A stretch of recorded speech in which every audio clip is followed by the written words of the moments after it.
sorry I'm a little bit late getting on tonight. I mentioned on Monday night that I would do the video again.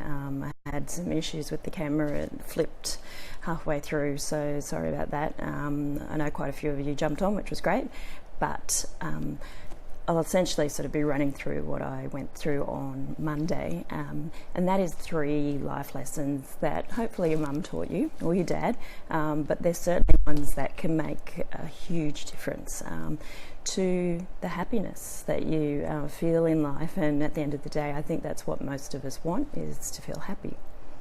So the first thing is to learn how to stop taking things so personally.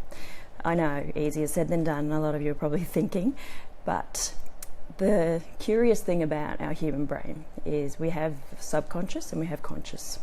Now, the thing about the subconscious brain is it takes everything personally. It literally has this inherent belief that everything is about you. Absolutely everything. So whether that's good or bad or indifferent, it's all about you. I recently did an NLP course, neuro-linguistic programming, for those who haven't heard of it. So it looks at the way that we communicate, and particularly the different way people interpret the world around them. Heidi, who was the lady who took the course down at NLP Worldwide, so she may be listening. So just to give an example that she gave, which I thought was perfect, hi Ivan, was that imagine you're at work and your boss says she's going on holidays for a couple of weeks.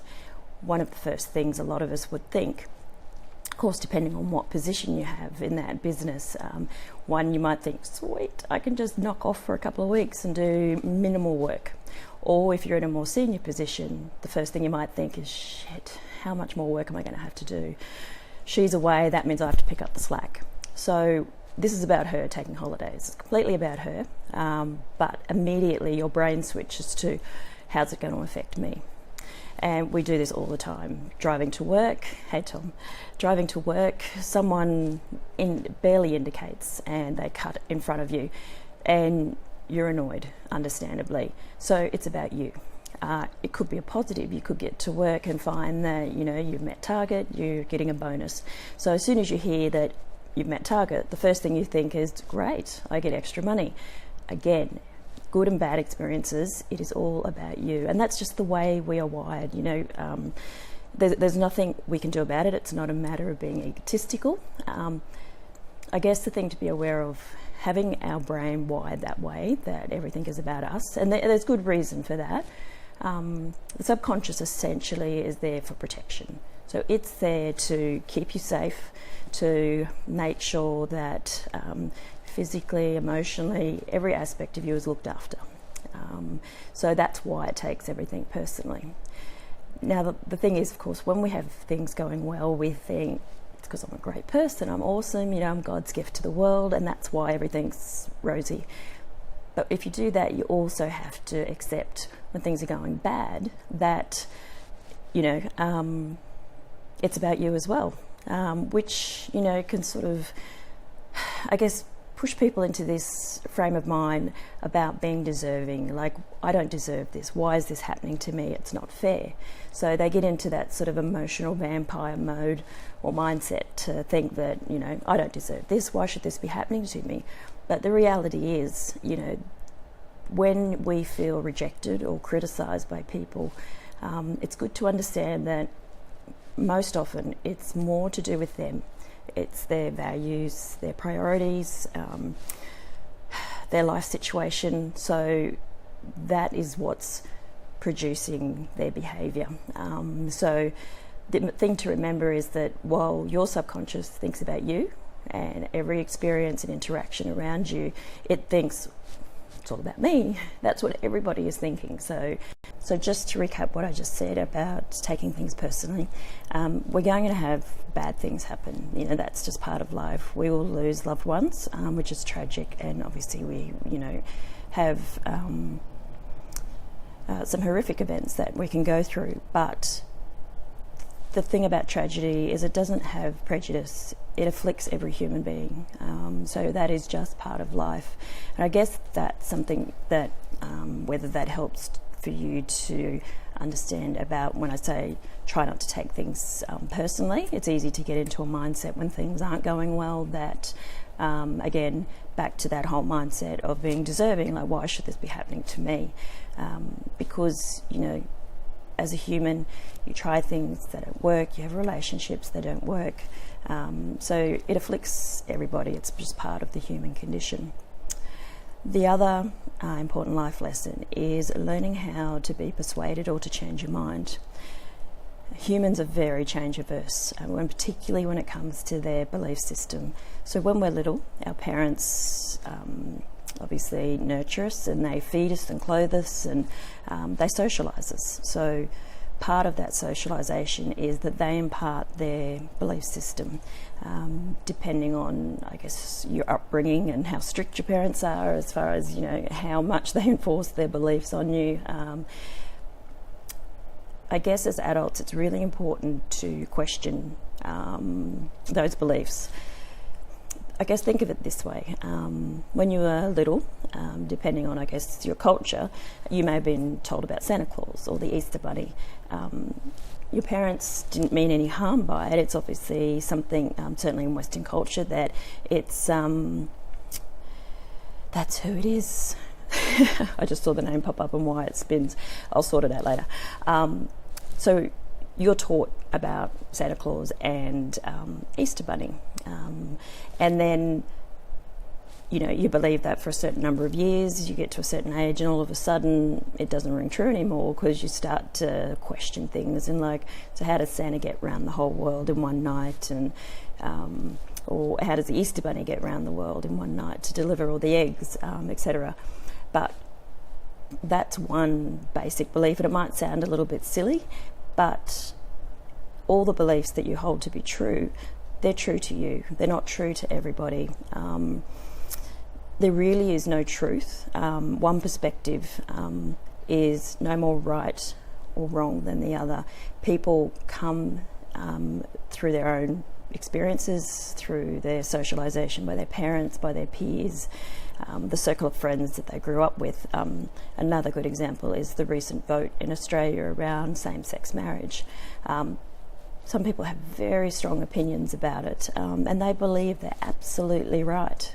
I'm not here to say which side is right and which side is wrong, because I don't believe that there is a right and a wrong. But the belief system that we hang on to, some people hang on to it as part of their identity, that when you question that belief, it's almost like you're questioning who they are as a person. They hang on to this belief almost like a life vest, and they're drowning if they're ever questioned on it. One thing you can do, I guess, to see, to allow you to open your mind to see the way other people see the world, is to think of, you know, a dozen statements that you would say are true about you. I'm not talking about materialistic things, I'm talking about qualities. So it might be, I'm not an attractive person, I'm lazy, these are all negative ones, of course. I don't know, obviously it's a personal thing. When you write those down, beliefs that you have about yourself, it might be the opposite. You might think you're a stunner, you might think that you're athletic, that you're organised. It may even be religious beliefs, but then think about what would it mean in your life if that belief was wrong, or rather that you saw it from a different perspective. Now you may think, yeah, how do you do that? There is no how. Specifically, it's a mental exercise. It's about being able to see it from another point of view. If I go back to the same-sex marriage, if, say, you are a no vote and you say absolutely not for whatever reasons, whether it's religious or whatever, switch it around, flip it, and see what your life, what meaning it would have in your life if you believed that, yes, it is a right, it should be there. By doing this, like any exercise that you do with your muscles, you have to do these exercises mentally in order for you to be able to see different perspectives. It opens up your world to more possibilities. It opens up, I guess, opportunities to have a more fulfilled life as well. One of the things we learnt in our NLP was about seeing other people's perspective of the world, and how that actually gives you a lot more power, because having that ability to see things from another person's perspective actually allows you to build rapport. It allows you to have better communication with people, because you have that ability to see things from their perspective. Now, the third one is how to act without knowing the result. And this is something that I guess when you get into adulthood becomes quite tricky. When you're younger, you tend to be a little bit more adventurous, haven't had as many learning experience, so you tend to sort of jump into things and give them a good crack. When you go to school, teachers tell you that you have to do an assignment, or if you're at work, your employer tells you what's expected of you. So, you do it because you want to get paid, you don't want to get fired. Same, you do the assignment because you want to pass.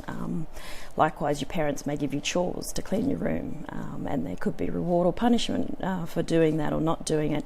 So you, hey Pranay, so you have a known outcome. So these things, pretty stock standard, most of us have been through school and chores and things like that. But the day-to-day of life, there are so many decisions that we need to make that we don't know the outcome. For example, if you want to change careers, there's no one who can really tell you what is the best career for you. It's a decision that you have to, I guess, step up, weigh everything up, work out your values, work out your passion, and move towards something that really lights a fire in you. You may want to move to another country. You don't know whether that's the right decision, and the thing is, we get so entrenched in repetition and we think it's safe, and we don't want to make decisions unless we know the outcome. But of course that means that we avoid making those decisions altogether. We avoid moving and acting without knowing what the outcome is. Everything doesn't have to have an end goal. So there's a website called Meetup. So that, I'm not sure whether it's in all countries, but certainly in Australia we have it. It's a group of people that have similar interests. It's a whole range of things, from sport to literature, meditation, hiking. If you think of an activity, it'll be on there. So people who have similar interests meet up and they just go for a 5k run, or they go and do a morning walk by the river, or there's an entrepreneur group that I've been to, a few of them, so they're all like-minded people. There's no real outcome. I mean, yes, there's a learning experience, networking, but sometimes it's good just to do things for the hell of it, just to experience it. It allows you then to develop this ability to make big life decisions with more ease when you don't know what the outcome's going to be. So whether that's moving to another country or changing jobs, a relationship, no one can tell you for certain if a relationship's going to be successful when you start into it. Obviously you bring tools that you've learnt and acquired along the way, but there is no crystal ball to say, yep, this is a known, this is how it's going to work out.